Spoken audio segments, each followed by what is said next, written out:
आज हम समझेंगे कि दुनिया में सबसे अच्छी इन्वेस्टमेंट और सबसे सेफ इन्वेस्टमेंट कौन सी है। हाँ दोस्तों, क्या आप जानते हैं कि सबसे सेफ इन्वेस्टमेंट और सबसे हाई रिटर्न इन्वेस्टमेंट कौन सी है? जी हाँ, सबसे सेफ और हाई इन्वेस्टमेंट है आपके खुद के ऊपर की गई इन्वेस्टमेंट। वो इन्वेस्टमेंट मेडिटेशन के रूप में हो सकती है, वो इन्वेस्टमेंट हेल्थ के रूप में हो सकती है, अच्छा खाना के रूप में हो सकती है, वो इन्वेस्टमेंट ग्रीन प्लेसेस पे घूमने से हो सकती है, अपने आप को हेल्दियर रखने में हो सकती है, अपनी नॉलेज बढ़ाने में हो सकती है, अच्छी रीडिंग करने में हो सकती है। तो यही एक इन्वेस्टमेंट है जिसमें रिस्क सबसे कम है और इन रिटर्न्स जो हैं वो सबसे ज़्यादा हैं। और हाँ दोस्तों, रिटर्न्स गारंटीड हैं। अगर आप डेडिकेटेड होकर अपने ऊपर इन्वेस्टमेंट करेंगे तो रिटर्न्स 100% गारंटीड हैं। हमें कुछ ही चीज़ों का ध्यान रखना है कि हमें अपना जो बिलीफ सिस्टम है उसमें अगर कुछ नेगेटिविटी है, उस नेगेटिविटी को बदलना है, उसको रोकना है, पॉजिटिविटी की तरफ जाना है। अगर हम देखें, ज़्यादातर लोग यही सोचते हैं कि किसी नए काम को देखकर उनके मन में आता है कि नहीं, ये मुझसे नहीं हो पाएगा, ये कैसे होगा, मैं नहीं कर सकता।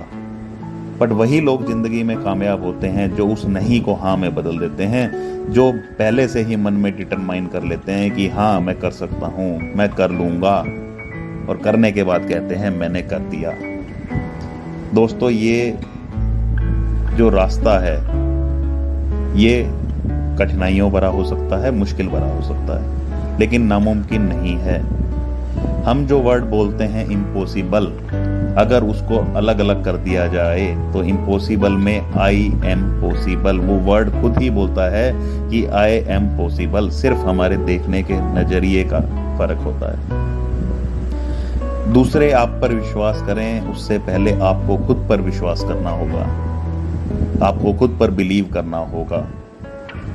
दूसरे आपको सिर्फ आपकी सफलता में सहायक बन सकते हैं, लेकिन अपने आप को सफल बनाने में महत्वपूर्ण जो इम्पोर्टेंस है वो आपका खुद का रहेगा। आपके स्टेप्स जो आप लेंगे, आप खुद ही अपने आप को सफल बना सकते हैं, दूसरे लोग सिर्फ आपको हेल्प कर सकते हैं। आइए इसको एक छोटे से एग्जाम्पल से समझते हैं कि बिलीफ सिस्टम इतना इम्पोर्टेंट क्यों है।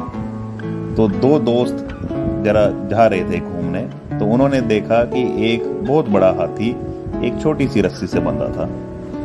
तो उन्होंने बोला कि हमें समझ में नहीं आ रहा, ये हाथी चाहे तो 1 मिनट में इस रस्सी को तोड़ सकता है, लेकिन ये हाथी क्यों इससे बंध के खड़ा है। उन्होंने कहा चलो इस हाथी के मालिक से पूछ कर आते हैं।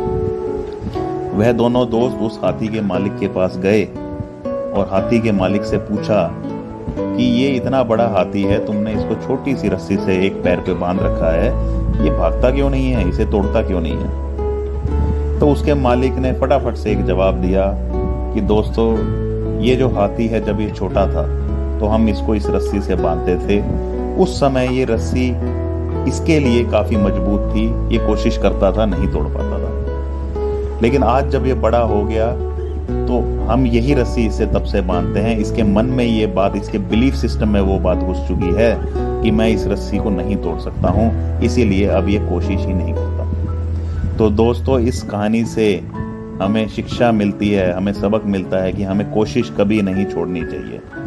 हो सकता है आप किसी कार्य में पुराने समय में फेल हो गए हो, नहीं कर पाए हो, लेकिन आज जरूरी नहीं है कि आप उसमें दोबारा फेल होंगे। हाँ, अगर आप कोशिश करना छोड़ देंगे तो जरूर फेल होंगे।